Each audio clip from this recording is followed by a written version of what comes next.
네, 국내외 주요 이슈들 전해드리는 모닝 스탠바이 시간으로 이어가 보겠습니다. 오늘 이 시간에는 바로자산운용의 윤정식 상무와 함께합니다. 상무님 안녕하세요. 네, 안녕하세요. 네, 개장 전에 체크해야 되는 체크 포인트부터 짚어주시죠. 네, 이 전일 미국 증시는 휴장이었고요. 네, 유럽 증시에서 글로벌 증시의 분위기를 여실히 좀 느낄 수 있었는데요. 보통 미국 증시가 휴장을 하면 그 외의 국가들은 대체적으로 약보합 정도의 움직임, 굉장히 좀 소극적이고 거래량이 적어지는 그런 날들이 좀 많았었는데 전일 같은 경우는 좋지 않은 분위기를 좀 많이 반영을 했습니다. 물론 이제 이스라엘과 이란에 대한 중동 긴장감이 계속적으로 이어지면서 국제유가가 최근 들어서 올라가고 있는 추세였죠. WTI도 장중에는 77달러 고점까지 만들었었는데 여기에서 중동 우려감이 조금은 줄어드는 그런 모습을 보여줬습니다. 그렇지만 여전히 75달러로 높은 수준이고 달러도 다시 강세가 됐다가 조금 약해지긴 했지만 여전히 좀 높은 수준. 시장은 전체적으로는 좀 보수적인 그런 움직임들을 많이 보여줬는데 이유가 좀 전에도 말씀드렸듯이 미국 시장이 쉬면서 중동에 대한 우려감은 계속적으로 좀 있었고요. 그리고 이제 주말이죠. 주말에 또 쉬는 날들이 다가옵니다. 쉬는 날들이 있습니다. 그러면 이 통제가 안 되는, 그러니까 장이 열려야지 무언가 통제가 할 수 있죠. 무언가 이벤트에 대응을 할 수가 있는 그런 상황들이 있는데 대응하지 못하는 날들이 있기 때문에 시장은 조금은 보수적인 그런 움직임들을 보여줬고요. 중동 우려감이 있었기 때문에 미국 뭐 소비주라든지 반도체 관련된 종목이라든지 이런 종목들은 좀 좋지 않은, 좀 하락하는 그런 모습을 보여줬고 이런 하락들로 인해서 유럽 증시 대체적으로 대형 증시들은 한 1% 정도의 그런 하락을 좀 보여주는 그런 상황들이 나타났습니다. 상승하는 섹터들을 좀 살펴보면 국제 유가가 많이 올랐기 때문에 정제 마진도 좀 좋죠. 그러면서 에너지 관련된 종목들은 일부 좀 상승을 하는 모습을 보여줬는데 거의 에너지 관련된 종목들만 상승을 했다라고 봐도 무방할 정도로 에너지 관련된 종목들만 좋은 모습을 좀 보여줬고요. 이제 국내 증시 살펴보면 최근 국내 증시는 굉장히 좋습니다. 더할 나위 없이 좋은 모습인데 매일매일 강하게 올라갈 수는 없죠. 6월 4일 이 대통령 선거가 끝난 첫 거래일부터 거의 쉼없이 올라왔습니다. 6월 13일 하루 하락을 제외하고는 계속적으로 상승을 하는 그런 모습을 보여줬기 때문에 상당히 좀 많이 올랐죠. 2600선, 2650을 뚫을 수 있느냐, 2650이 박스권 상단인데 여기를 돌파하려면 어떻게 해야 되느냐라고 걱정했던 게 사실 한 달도 안 됐어요. 한 보름 정도 됐는데 한 보름 만에 굉장히 많이 올라왔죠. 이제는 2600, 2650이 아니라 3000을 얘기를 하고 있습니다. 보름 동안 300포인트가 넘게 주식시장이 코스피가 상승을 하는 그런 모습을 보여줬는데 많이 올랐죠. 너무 많이 올랐기 때문에 어제 같은 경우도 조금은 좀 쉬는 모습을 보여줬습니다. 장중에 오전 아침에 장 초반에는 좀 더 강했었는데요. 장 후반으로 가면서 하락 전환을 한 것까지는 아니었지만 상승폭이 많이 좀 축소가 되면서 음봉이 사실 길진 않아요. 음봉이 좀 나오는 그런 모습을 보여줬고요. 외국인과 기관이 양매도를 하면서 시장의 상승폭을 많이 좀 축소시키는 그런 모습입니다.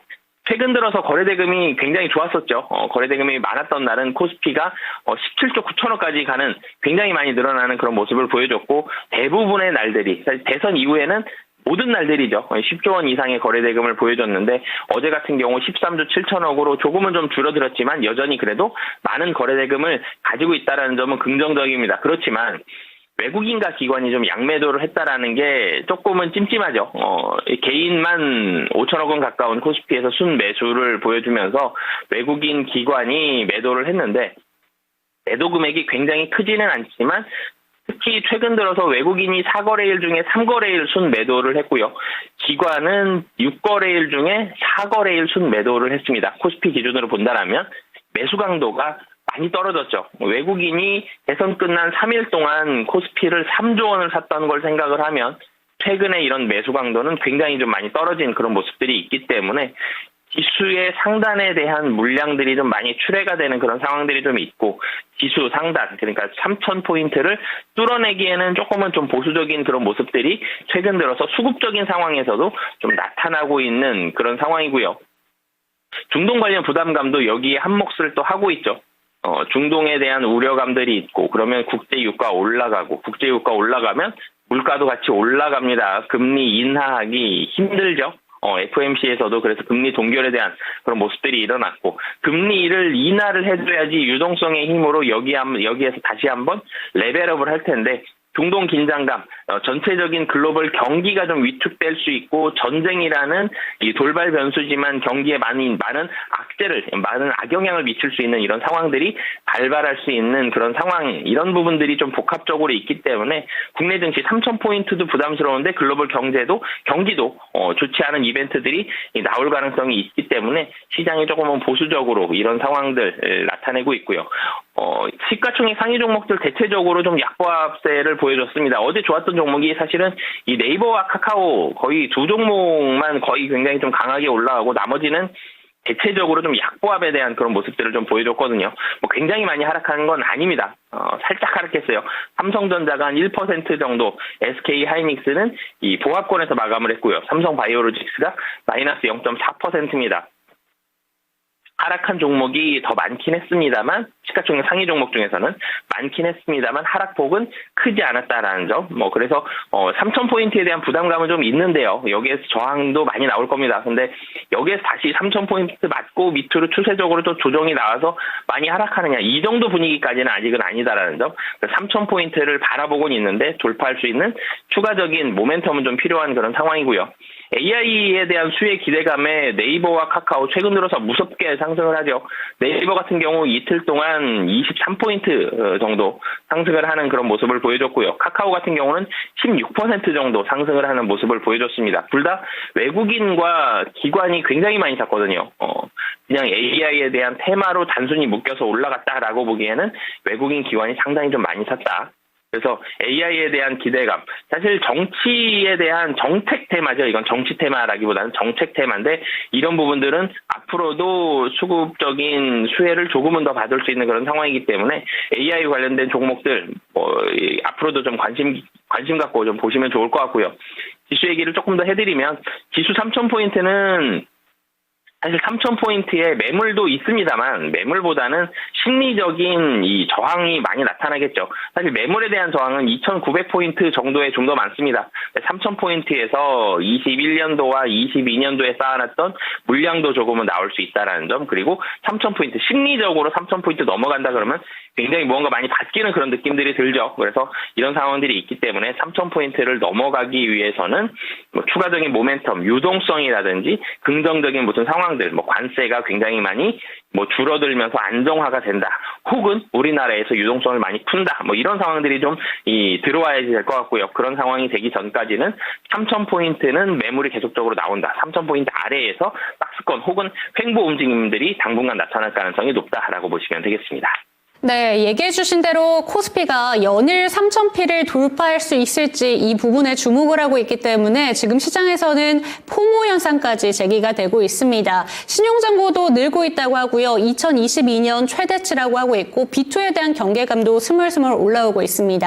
오늘 첫 번째 키워드 어느 쪽으로 살펴볼까요? 네, 지수 얘기 조금 전에 드렸는데요. 코스피의 이 상승률이 상당히 좀 좋습니다.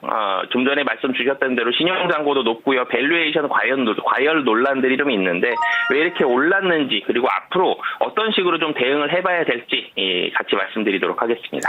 네, 조금 더 자세한 이야기 짚어주시면 좋을 것 같습니다. 지수 자체에 대한 이야기도 해주시면 좋을 것 같고, 이러한 지수에 대한 경계감 속에서 우리는 어떤 종목들에 주목해야 되는가 살펴주시면 좋을 것 같습니다. 네, 대선 이후에 이제 이재명 정부가 출범을 했죠. 이재명 정부 출범하고 증시가 오를 걸로는 많은 전문가들이 예상을 했는데, 이렇게 빨리 오를지는 좀 많이 틀렸던 것 같습니다. 굉장히 빠른 속도로 상승을 했죠. 증시가 오를 걸로 기대했던 이유는 이 정치적인 불확실성, 악재죠. 주식시장에서 가장 싫어하는 악재는 불확실성입니다. 이 불확실성이 해소가 되면서 이 불확실성이 없어졌다. 그러면 다시 정상이 되죠. 불확실이 없어졌으니까 정상이 됐는데, 이 비정상이었던, 불확실을 가지고 있었던 이 비정상이었던 상황에서 정상이 되면서 그만큼의 갭을 좀 메워가는 과정을 빠른 속도로 할 것이다. 근데 이 빠른 속도로 3,000포인트까지 이렇게 빨리 보름 만에 갈 줄은 좀 몰랐지만 어찌됐든 좀 올라갈 것이다. 정상화가 될 것이다 라는 예상을 했었는데, 정상화를 향해 가는 이 시간들이 상당히 좀 짧게 진행이 됐었고, 그러면서 3,000포인트 가까운 2,950에서 3,000포인트까지 이 올라가는 그런 모습을 보여줬죠. 그러면 여기까지 올라간 게 대한민국 이 시장에 대한민국이란 나라의 정상화가 되었기 때문에 3,000포인트 언저리까지 올라가는 겁니다. 대한민국의 정상에 대한 정상적인 대한민국의 지수는 3,000포인트 언저리다. 여기까지는 괜찮았는데 이게 올라가면서 무언가 EPS 이익이 실적이 올라갔느냐? 실적이 아직 올라간 건 없거든요. 그럼 유동성이 굉장히 많이 풀렸느냐? 사실 그 상황도 아니거든요. 이제 정부에서 지원금을 풀겠죠. 지원금은 대체적으로 그 지역에서 사용할 수 있는 소비 쿠폰 형태로 지급이 될 가능성이 높기 때문에 어찌됐든 돈을 아직 푼 상황도 아닙니다. 소비에 대한 상황이 늘어난 것도 아니고 직접적으로 현금을 준 것도 아닙니다. 유동성이 아직 늘어나지 못했던 그런 상황인데 정상화라는 힘으로 여기까지 올라왔기 때문에 그럼 여기에서 더 많이 올라갈 수 있을지 이런 부분들을 좀 살펴봐야 되는데 19일까지 좀 살펴보면 6월 들어서 전일까지 10%가 좀 넘게 10.5% 정도 상승을 했습니다. MSCI 기준으로 글로벌 주요국 증시 가운데 당연히 가장 높은 압도적인 그런 수익률을 기록을 했거든요. 대부분의 선진국과 신흥국은 오르긴 올랐어요. 6월 달 들어서. 트럼프 관세에 대한 우려감들이 많이 좀 줄어들었기 때문에 증시가 오르긴 올랐는데 한 3에서 5% 정도 올랐는데 우리나라 증시는 훨씬 많이 올랐죠. 10%가 넘게 올랐습니다. 그러면서 가장 높은 수익률을 좀 보여주는 그런 이 모습이 있었고 그리고 어떤 섹터가 올랐는지를 좀 살펴보면 기계 섹터, 그리고 보험, 자본재, 정책에 대한 수혜를 좀 볼 수 있는 이런 업종들이 좀 상승을 하는 그런 모습을 보여줬습니다. 좀 전에도 말씀드렸지만 정치 리스크가 완화됐고 정치 리스크 완화되면 리스크가 있었던 상황에서 리스크가 없어졌기 때문에 밸류에이션이 좀 더 매력적으로 보이죠. 이 밸류에이션 매력을 굉장히 단기간에 밸류에이션 매력을 좀 없앴죠. 지수가 정상화가 됐기 때문에 이런 상황까지 좀 올라가는 그런 모습을 보여줬는데 부담이 있죠. 좀 전에도 말씀드렸듯이 실적 증가 기여도가 아직 실적이 조금 올라가긴 했어요. 삼성전자 실적 1분기보다는 좀 적지만 어찌됐든 작년보다는 좋은 실적을 보여주고 있고 SK 하이닉스 여전히 좋은 실적, 기아, 현대차도 좋은 실적, 시가총액 상위 종목들이 대체적으로 괜찮은 실적을 보여주기 때문에 EPS가 증가하긴 증가하는데 증가가 이렇게 많이 되진 않았습니다. 2,600포인트에서 3,000포인트까지 한 15에서 20% 지수가 올라간 만큼 실적이 올라갔느냐? 이거보다 훨씬 미미하거든요. 그런데 멀티플, 그러니까 이 배수만 좀 올라가는 그런 모습을 보여줬거든요. 멀티플이 많이 올라갔다 그러면 지수에 대한 부담감이 좀 있는 상황인데 5월 달에 86.1%, 6월 달에 93.6% 멀티플이 굉장히 많이 올라갔기 때문에 밸류에이션에 대해서는 조금은 부담스러운 수준이다라는 점, 이런 부분들은 지수에 있어서는 좀 부담으로 좀 작용을 할 수가 있고요. 코스피 최근 40거래일 수익률 기준으로 보면 2010년 이후에는 5손가락 안에 드는 굉장히 높은 그런 수익률을 좀 보여줄 만큼 좀 빠른 속도로 올라갔기 때문에 단기적으로는 과열 신호가 좀 나오고 있는 그런 상황이다라고 보시면 되겠고요. 그러면 어떤 부분을 잘 봐야 되느냐? 이제 시장이 무언가 유동성이 지금 단기적으로 굉장히 많이 풀릴 가능성도 좀 낮기 때문에 무언가의 힘으로 정상화 이런 부분들로 올라가기는 쉽지 않다. 그리고 이 자리를 또 지켜줘야 되는 이유도 있죠. 그래서 이 부분을 살펴본다라면 7월 중순부터는 이제는 25년도 2분기 실적이 나오게 됩니다. 1분기에 이어서 뭐 기계라든지 조선이라든지 이런 이익 모멘텀이 계속 이어지는 업종들이 좀 나온다라면 3,000포인트를 좀 잘 지켜주고 혹은 추가적으로 여기서 조금 더 상승을 할 수는 있겠는데요. 만약에 2분기 실적이 좀 특히 대형주 중에서 좋지 않은 그런 모습들이 좀 나온다라면 3,000포인트에서 일정 부분들은 좀 조정을 받을 수 있다라는 점, 2분기 실적을 가장 잘 지켜보시면 좋을 것 같고요. 그리고 밸류업, 지수를 좀 올려놓겠다라는 이런 정부 정책에 대한 목표도 있었기 때문에 이런 부분들에 대한 정책이 어떤 부분들이 좀 나오는지 살펴보시면 좋을 것 같습니다. 모멘텀이 이익에 좀 더 포커스를 맞추셔서 2분기 실적 혹은 2분기 실적 저점이지만 3분기 전망치가 좀 좋게 나오는 이런 종목들, 이런 이 업종들을 좀 관심 갖고 보시면 좋을 것 같고요. 관심주로는 시가총액 1등이죠. 삼성전자를 말씀을 드리겠는데요. 삼성전자 사실 2분기 실적은 최근 들어서 증권사들 목표치, 컨센서스가 계속적으로 좀 하향이 되고 있습니다. 6조 원대 초반까지 좀 떨어지는 그런 모습을 보여줬는데 이 6조 원대 초반까지 2분기 실적이 떨어지는데 그럼 왜 관심주냐라는 말씀을 드리면 2분기의 실적이 저점, 바닥을 찍고 3분기부터는 좀 올라갈 가능성이 상당히 좀 높다라는 점, 이런 부분들이 있기 때문에 2분기보다는 3분기를 좀 바라보시면 좋을 것 같고요. 하반기로 갈수록 반도체 실적이 좋아진다, 이런 부분들을 좀 포인트로 보시면 좋을 것 같습니다. 네, 관심 종목으로는 삼성전자 짚어주셨습니다. 3분기부터는 실적 회복 가능성에 대해서 짚어주셨는데 사실 주가는 답답하게 흘러가고 있습니다. 삼성전자 그렇다면 목표치는 어느 정도까지 바라볼 수 있을까요? 네, 삼성전자 지금 6만 원 좀 앞에서 좀 머무는 그런 모습들을, 좀 쉬는 그런 모습들을 보여줬는데 6만 원의 매물이 좀 많습니다. 하지만 6만 원을 하반기를 바라본다라면 좀 더 올라갈 수 있는 그런 가능성이 좀 높다라고 보여지고요. 목표 주가는 7만 원 말씀드리도록 하겠습니다. 네, 7만 전자 기다려보도록 하겠습니다. 두 번째 키워드도 제시해 주시죠. 네, 두 번째 키워드는 레저를 좀 말씀을 드리겠고요. 레저에 특히 카지노와 엔터 쪽, 중국과 관련지어서 중국인들이 최근 들어서 많이 들어오고 있는데 이 부분 관련지어서 말씀드리도록 하겠습니다. 네, 어제도 상당히 강했습니다. 엔터 종목들 내에서도 시세가 잘 나왔고요. 특히나 카지노 종목들이 생각보다 올해 성장세를 잘 보여주고 있는데 어떤 부분에 포인트를 맞춰보는 게 좋을까요? 네, 신정부 출범 이후에 한중 관계 개선에 대한 기대감들이 많이 나오고 있죠. 그러면서 카지노, 엔터, 화장품 이런 종목들 주가가 계속적으로 좀 고공행진을 보여주고 있는 그런 상황입니다. 중국에 대한 이런 기대감, 중국인들이 한국으로 많이 들어오면 이 종목들이 굉장히 좋죠. 이 카지노 같은 경우는 중국인 VIP가 늘어난다라면 굉장히 폭발적인 성장을 할 수가 있고, 엔터주 같은 경우는 중국을 도려 진출한다라는 점, 중국에서 공연이 늘어날 수 있다라는 점, 이런 부분을 기대감이 있고, 화장품 면세점이라든지 중국에서의 현지 판매 이런 부분들 기대감이 있기 때문에 이 관련된 종목들이 좀 올라가고 있는 그런 기대감들, 상황들이 있고, 올해 3분기부터는 본격적으로 중국 단체 관광객, 국내 무비자 입국이 허용이 된다라면 이 업종들에 대한 실적도 같이 올라가기 때문에 이런 부분들 긍정적이고요.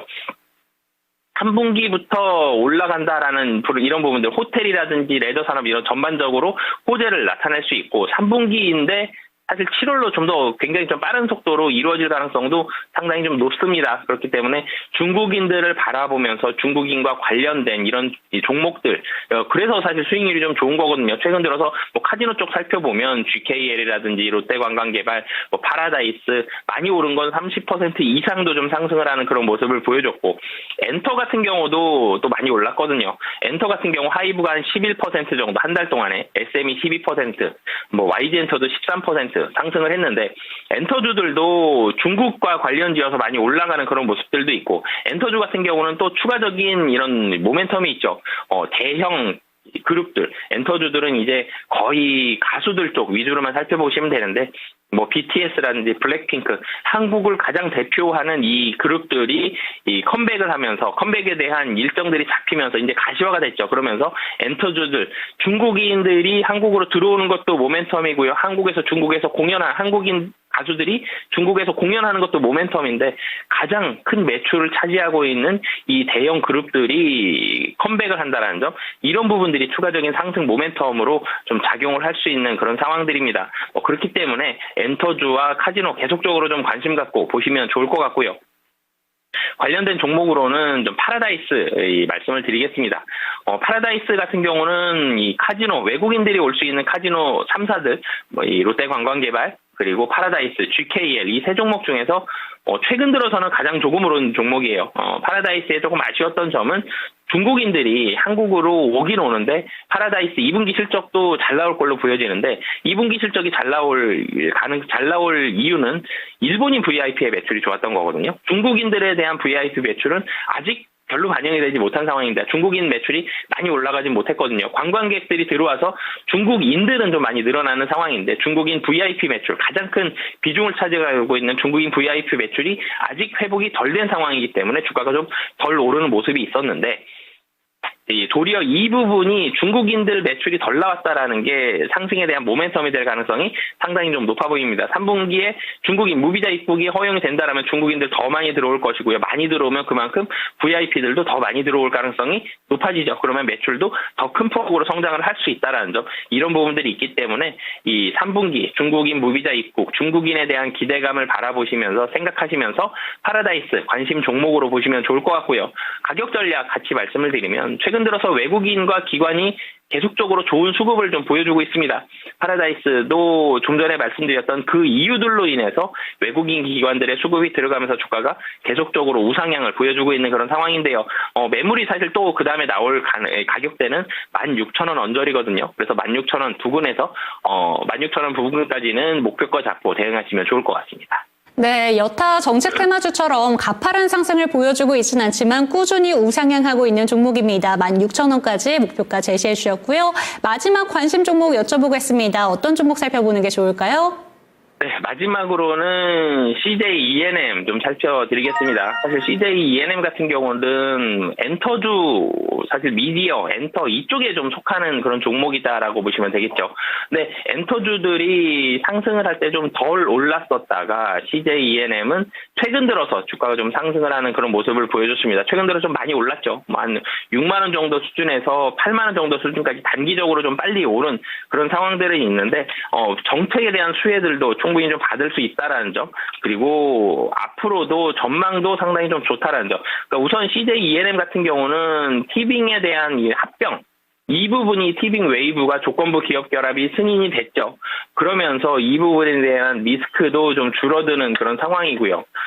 이 CJ E&M 같은 정책에 대해서도 한류, 그러니까 K 콘텐츠를 정부에서도 키워놓겠다, 더 열심히 육성을 하겠다, 이런 부분들도 좀 밝혔기 때문에 정책 수혜에 대한 전망까지 좀 관심 갖고 보시면 좋을 것 같고요. 목표 주가 좀 말씀을 드리면 사실 8만 원 부근에서 매물은 좀 나올 수 있습니다만 최근 들어서 특히 국내 기관들이 굉장히 좀 많이 사고 있죠. 그래서 매물 소화에 대한 시간들이 오래 걸리진 않을 걸로 좀 보여지고요. 목표 가격 이전 고점 부근이죠. 9만 원 말씀드리겠습니다.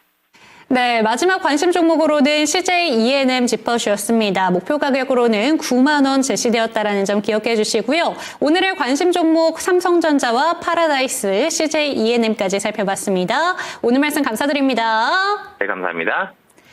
네, 이렇게 시장의 이슈와 함께 관심 종목들까지 짚어드렸습니다. 특정 종목에 대한 상승과 하락은 보장하지 않는다라는 점 반드시 기억해 주시고요. 오늘은 출근길도 시장도 조금은 잠잠하게 좀 흘러가지 않을까라는 생각이 듭니다. 좀 이러한 시장의 변동성에 대해서 경계해 보시는 하루가 되셨으면 좋겠고요. 주말 잘 보내시고 저희는 다음 주 월요일에 뵙도록 하겠습니다. 시청해 주신 여러분 고맙습니다.